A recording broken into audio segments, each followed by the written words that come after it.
Hello all, we're here to talk about BOINC, my new BOINC build and my new enclosure which it's all going into.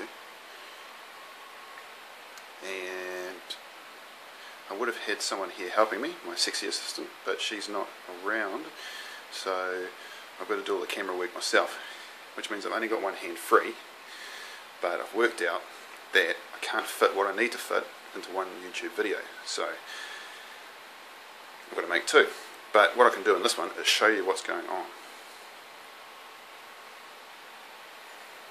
And we're going to start here. I wanted to clean everything up in my man cave. Now, I had to put a lot of thought into it because there was wires and cables going everywhere, and it just looked messy. And this room is a heck of a lot cleaner than it used to be. So, because there was junk stacked everywhere, which is not normally like me. But so what I did was looked around online for, had an idea, looked around online for a nice enclosure, nice server rack, and I found this one, relatively cheap. Normally these things cost $2 to $3 grand, but this one was very cheap, only a tenth of that, not even that.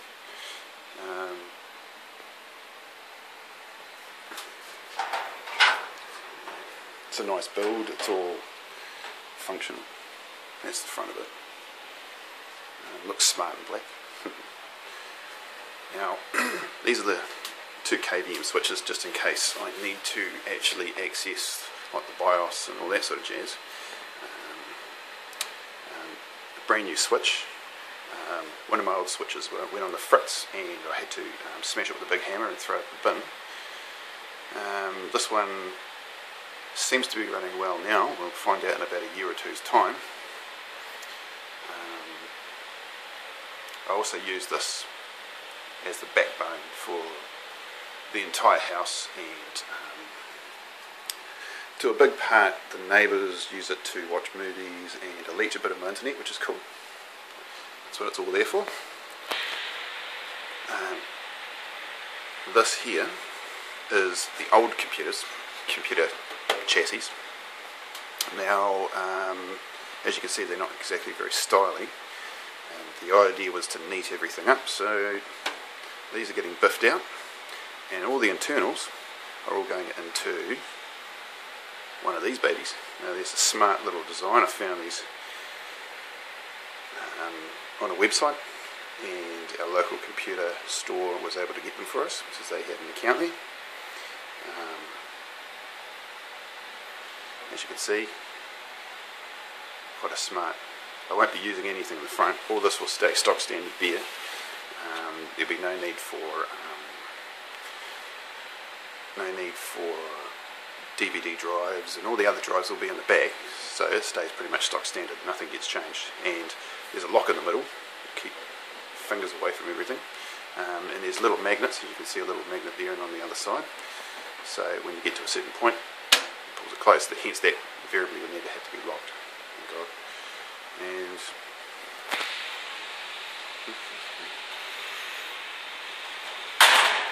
it took ages to wire it up.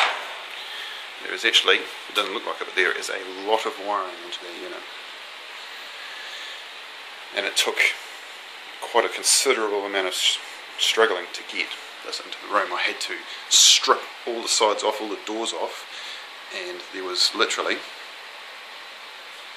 come back a bit, there's the doorway there. It passed under that doorway without feet with 2 mils to spare. Yeah, that's my thing of painting the roof. Try to make it look flash.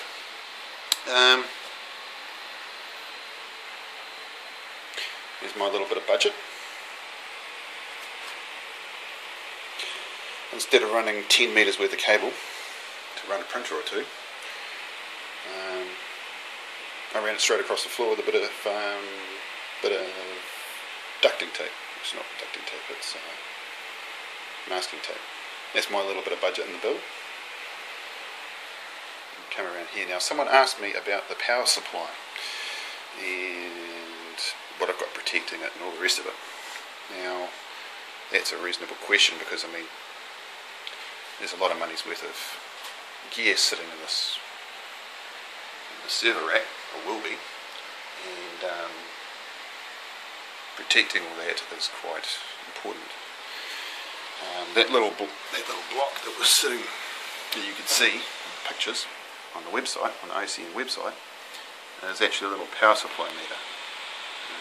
It tells me how much load I've got going through all the machines, and so I get to keep an eye on bits and pieces, make sure that everything's still functioning. It's how many times I've looked over and seen a sudden, a massive drop in power, and straight away I know that something's not right. One of the machines has stopped working, and I can quickly solve the problem and get everything functioning again.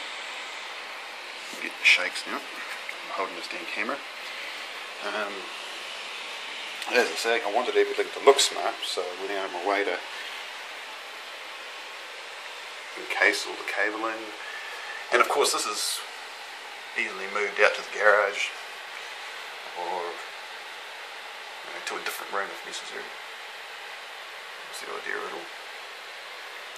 There is another plug around the back. Now, that plug is running accessories. Comes down and goes in behind all the boxes I've got there, and to accessories over in the corner. I used to have 2 printers there, but one of them poo-pooed itself, and so I've only got 1 printer there now, but that'll be getting replaced relatively shortly. So I've got a black and white printer and a colour one. The reason why I run that, instead of going straight across the ground and up into there, people aren't so graceful when they walk around stuff, and there's not a lot of distance in between the plug and the server rack. It's about 500 mils of room. Now, as you know, a server rack, anybody who's actually had a server rack before, you can't put the server rack up against the wall. You've actually got to have a bit of space, because invariably you've got to get into this thing and take that panel off. If you can't take that panel off, it makes things very awkward to install. Cabling, extra cabling and bits and pieces. So you've actually got to have a little bit of room.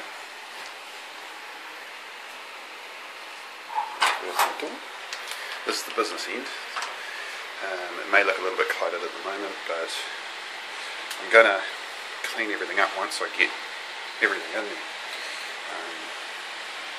I've only got 1 server chassis sitting in there, server box sitting in there, but I'm going to have another 2 to replace those 2 machines.